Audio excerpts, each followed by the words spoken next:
안녕하십니까. 10월 24일 목요일 최고위원회를 시작하겠습니다. 우리는 공정과 상식을 내걸고 국민의 선택을 받은 정권입니다. 우리가 위기를 극복하고 다시 국민의 신뢰와 사랑을 받기 위한 방법은 사실 단순합니다. 그 말 지키면 다시 국민의 신뢰와 사랑을 받을 수 있습니다. 그렇게 하겠습니다. 더불어민주당 대표의 범죄 혐의에 대한 재판 결과가 11월 15일부터 이제 순차적으로 나오게 됩니다. 이제 많은 국민들께서 그리고 더불어민주당을 그동안 지지해 오셨던 국민들께서도 안 되는구나, 이래서는 안 되는구나 라는 실감을 하시게 될 것 같습니다. 그렇게 되면 더불어민주당은 지금 준비한 시나리오대로 더 폭주하고 더 헌정 질서를 파괴하려 할 것이고 민심에 반하는 행동을 할 겁니다. 제가 드리고 싶은 말씀은 이겁니다. 바로 그럴 때 우리 국민의힘은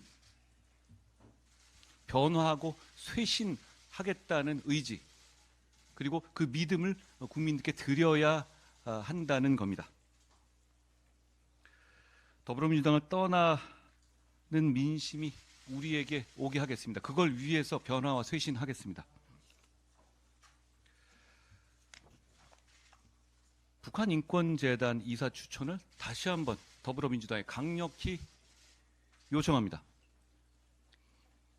이거 부탁이 아니고 법에 해야 한다고 나와 있습니다. 하십시오. 안 하는 이유가 뭡니까? 이게 그렇게 대단한 뭔가 이 새로운 걸 만드는 것이 아닙니다. 법에 해야 한다는 것입니다. 이걸 안 하겠다는 것은 지금의 북한 동포들에 대한 인권 수준에 대해서 더불어민주당이 만족하고 동의한다는 것을 뜻합니다. 더불어민주당이 생각하는 인권의 지향점이 북한 인권 수준 정도면 되는 겁니까? 대한민국도 그 정도 인권 수준의 나라면 되는 겁니까? 그렇지 않지 않습니까? 추천해 주십시오. 추천하지 않을 이유가 무엇인지를 아니면 설명해 주시든가요. 저는 그 설명을 들은 적이 없습니다. 문재인 정권 내내 특별감찰관을 추진하지 않았죠. 그리고 우리 국민의힘은 그런 이 표리부동을 대단히 비판해 왔고요. 국민들도 비판해 오셨습니다. 우리 정부가 출범한 지 반환점을 도는 시점에서 저희도 아직 이 특별감찰관 추천과 임명 절차를 실질적으로 진행하지 못하고 있는데요. 사실 이건 우리가 지난 대선 공약으로 약속했던 겁니다. 그리고 우리는 문재인 정권보다 훨씬 나은 정치 세력입니다. 그렇기 때문에 저희는 특별감찰관의 실질적인 추천과 임명 절차를 진행하겠다는 말씀을 드린 겁니다. 북한인권재단의 이사 추천이 특별감찰관 추천의 전제 조건이라는 지금까지의 입장은 특히 지금과 같은 상황에서는 국민들의 공감을 받기가 어렵습니다. 이런 것도 안 하면서 무슨 변화와 쇄신을 말하느냐, 이런 말씀을 하실 겁니다. 마치 우리는 특별감찰관이 하기 싫고 민주당은 북한인권재단 이사 추천하기 싫어서 서로 방치하는 것처럼 보일 겁니다. 우리는 민주당의 북한인권재단 이사 추천을 강력히 요구하고 관철시킬 겁니다. 그러나 특별감찰관 추천 절차를 그와 연계해서 미루지 않을 것이라는 말씀드립니다. 만약 그렇게 한다면 국민들께서 특별감찰관 하기 싫어서 대통령 주변 관리하는 것을 막기 위해서 정치기술 부리는 것이라고 오해하실 겁니다. 우리는 그런 정당이 아닙니다. 국민의힘 당대표로서 다시 말씀드립니다. 특별감찰관 추천 진행합시다.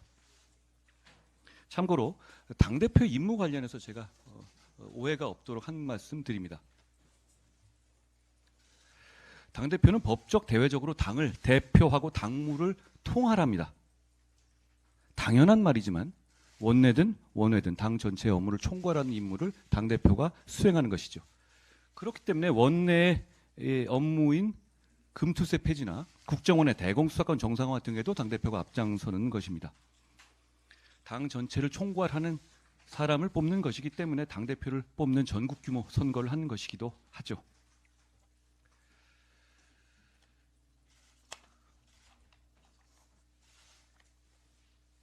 (1월) 11월 15일부터 선거가 앞두고 있는데요. 그 선거를 앞두고 여러 가지 민주당이 사회를 혼란하도록 부추길 것이고 여러 가지 생떼 쇼와 사회 혼란을 유도할 겁니다. 이제 민주당이 어떻게 할 것인지는 우리 모두 다 알고 있습니다. 너무 투명합니다. 예상되는 것이죠. 국민들께서도 다 아십니다. 정부 여당은 변화하고 쇄신하면서 더불어민주당의 헌정 파괴 쇼에 단호하게 맞설 겁니다. 당대표로서 제가 맨 앞에 서겠다는 말씀을 드립니다. 우리 국민의힘의 상승경제 7법에 대해서 말씀드립니다. 민주당의 경제 정책들을 보면 대개 있는 파일을 나눠 갖고 끝내버리자, 내지는 상승을 포기하는, 우상향을 포기하는 내용들입니다. 마치 회사가 더 이상 영업하지 않고 지금까지 가진 재산 다 나눠서 갖고 손 털자라는 식의 정책이죠. 우리는 다릅니다. 우리도 복지를 합니다. 우리는 복지를 대단히 중요하게 생각합니다. 현재의 복지를 말하는 겁니다. 모두의 복지를 말하는 것이죠.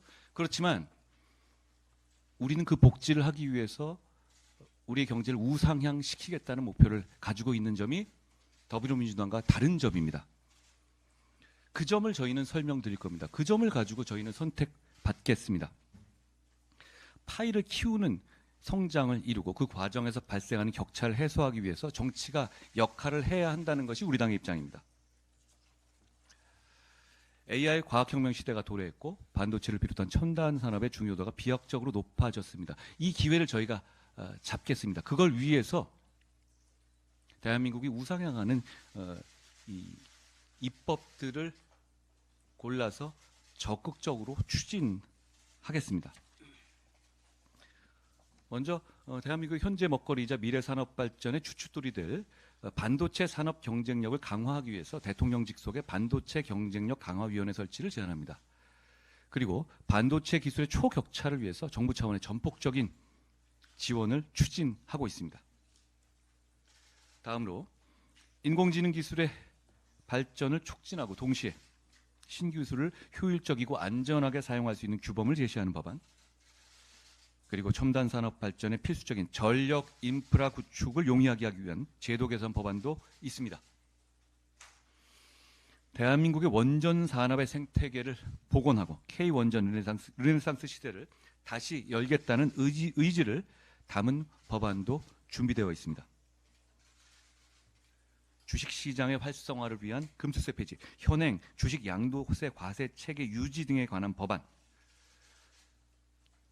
경제적 사회적 격차에 고통받고 있는 노동약자를 위한 법안, 개발 및 발전에서 상대적으로 소외된 지역을 위한 지역 균형 투자 촉진을 위한 법안, 이렇게 7개의 패키지가 국민의힘 상승경제 7법입니다. 우리는 눈앞의 이익보다 더 눈부신 미래를 원합니다. 그리고 그 미래만 보는 것이 아니라 그 과정에서 우리가 얻게 된 성취로 현재 우리 모두가 잘 살게 되기를 바랍니다.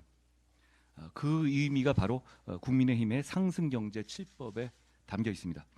국민의힘은 이번 정기국회에서 국민의힘 상승경제 7법을 반드시 통과시키겠습니다. 오직 국민 바라보면서 대한민국의 우상향을 위해서 가야 할 길을 가자는 말씀을 드립니다. 고맙습니다.